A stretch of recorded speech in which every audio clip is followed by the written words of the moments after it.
Trump की नहुसत के साए अमेरिका पर मज़ीद गहरे हो गए।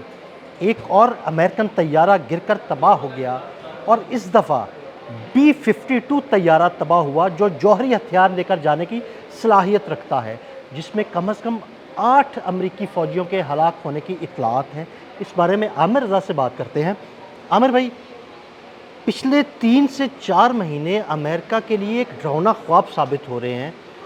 कभी कोई तैयारा तबाह होता है, कभी कोई तैयारा तबाह होता है, कभी ईरान के हाथों तैयारा तबाह होते हैं और अब अमेरिका में ही अमेरिकन B-52 तैयारा जो है ना वो तबाह हो गया है।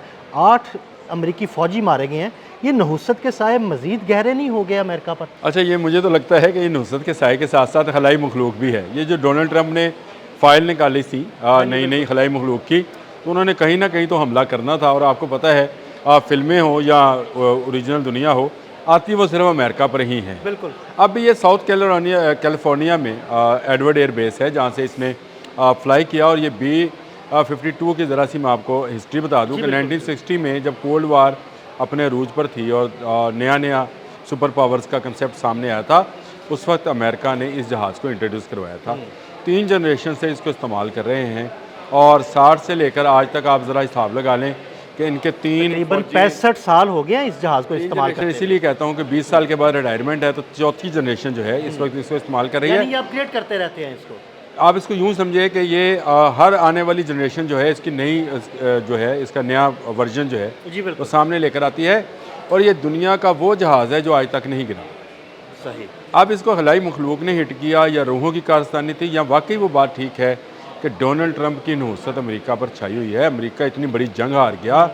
अमेरिका के वो तैयारे जो स्टेल्थ टेक्नोलॉजी की वो जो समझा जाता था मिराज थे F-35 जैसे, वो गिर गए। उसका KC-135 किसी काबिल नहीं रहा।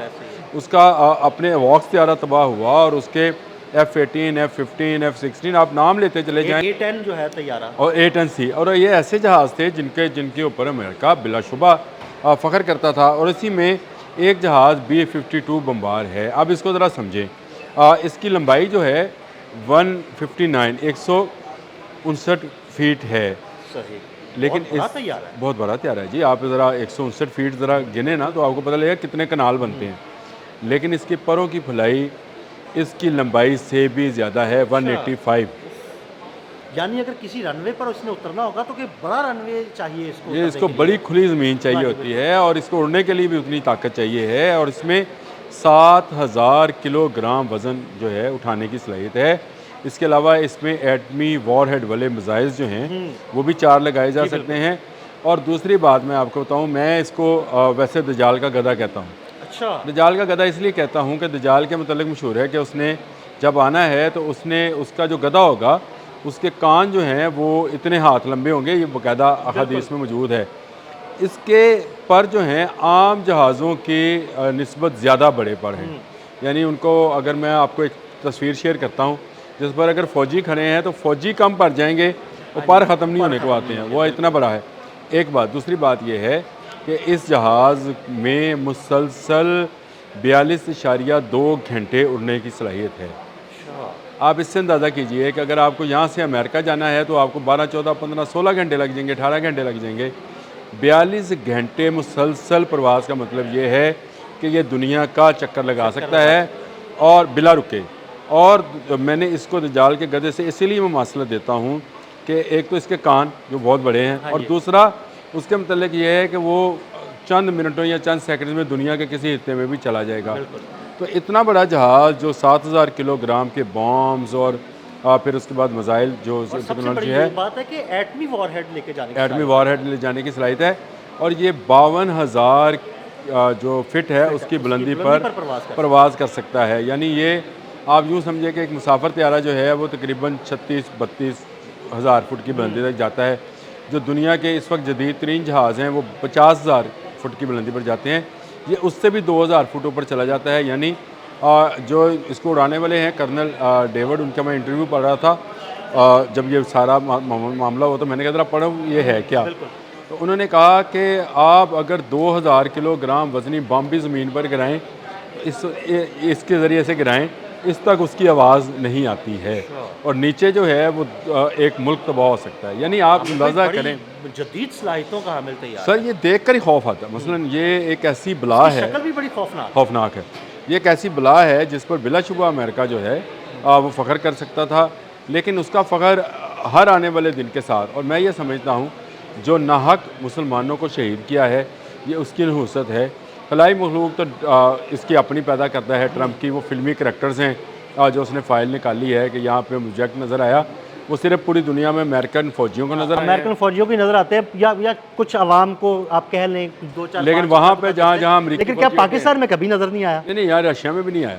ये अमरीकी फ़ौजी अड्डों पर नज़र आता है, और वाम को भी अगर दिखाया जाता है तो वहीं पर दिखाया जाता है। ये ऑब्जेक्ट्स जो भी हैं ये क्या है क्या नहीं है, ये एक अलग कहानी है कि इन्होंने क्यों खलाई मखलूक वाला देखा है, लेकिन देख लें कि इन पर उलट पड़ रहा है। अब ये फ्लाई करते ही ये एयर बेस पे गिरा है, और अगर आप उस एयर बेस का ज़रा अंदाज़ा करें कि वहाँ पर फैली राख जो है वो आपको नज़र आएगी कि ये कितनी बड़ी जला है। यानी इतना इसका एक एक पुर्जा जलकर खाकस्तर हो गया है।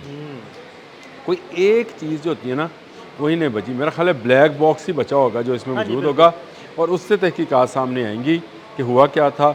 8 लोग अपनी जान से गए, जो कि अमेरिका के लिए मेरा ख्याल है बहुत ही कीमती।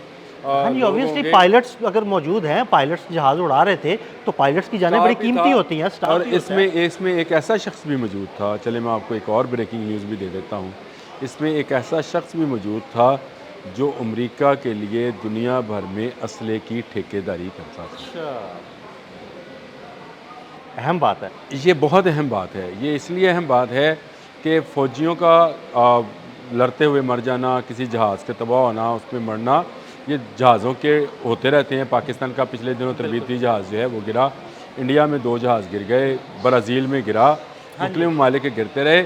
लेकिन एक ऐसा ठेकेदार जो कि जिसके पास दुनिया में वेपनरी सप्लाई करने का ठेका रहा है, उसका इस जहाज़ में मौजूद होना, मैंने हैज़ है कि जहाज़ कहाँ जा रहा था, कैसे हिट हुआ और क्यों हिट हुआ, कि इसमें एक चीज़ भी बाकी नहीं बची। इसकी पूरी बॉडी के अंदर, क्योंकि इसका फ्यूल जो है वो मौजूद होता है, इसीलिए ये 42 घंटे उड़ सकता है जी, इसीलिए ये दुनिया का चक्कर लगा सकता है, इसीलिए ये 52,000 फिट की बुलंदी पर तक जा सकता है। तो इसके अंदर इतना फ्यूल था कि उसने एक एक चीज़ जो इवन जो को लोहे की और मटीरियल्स की, ना सिर्फ लम्हों में जला वाले कोई चीज़ छोड़ी ही नहीं। तो ये एक मैं समझता हूँ कि अमेरिका का बहुत बड़ा नुकसान है। एक तो इसका अमेरिका की साख का नुकसान है, दूसरा B-52 पर भी जो इसकी नेक्स्ट जनरेशन इन्होंने बनाई थी, मैंने आपको कहा ये 4th जनरेशन है, इस जनरेशन का जहाज़ जो है उसके अंदर क्या ख़राबी हुई या इसको बाहर से हिट किया गया। अब ये वो मुहिम्मा है। मुझे लगता है कि अब कुछ अरसे के लिए इन तमाम तैयारों को ग्राउंड कर दिया जाएगा ताकि तहकीकात हों, उसके बाद अंदाज़ा हो कि इसमें क्या ख़राबी है। देखिए 2 चीज़ें हैं, एक तो हमला हुआ तो किसने किया, क्या हलाई मखलूक थी, दूसरा अगर ख़राबी हुई है तो कैसे हुई है। ये इतनी बड़ी कंपनीज़ हैं कि ये अपने जहाज़ अब नहीं उस वक्त तक उड़ाएंगे या पायलट्स को नहीं देंगे जब तक इसकी तहकीकात मुकम्मल नहीं कर लेंगे। तो B-52 और दुनिया का सबसे बड़ा जहाज़ जो है वो तबाह हुआ है। मैंने अब बाकी डिटेल्स आपको बता दी, और मैं ये समझता हूँ ये अमेरिका का बहुत बड़ा जंगी नुकसान है। बहुत शुक्रिया आमिर भाई। आमिर भाई ने इस जहाज़ के बारे में बड़ी तफसील के साथ आपको बताया, और ये भी बताया कि क्या ये किसी खलाई मखलूक का हमला है या कोई तकनीकी ख़राबी है। अदील अहमद और आमिर रज़ा को फॉलो करते रहें। अब तक के लिए इजाज़त दीजिएगा। अल्लाह हाफ़िज़।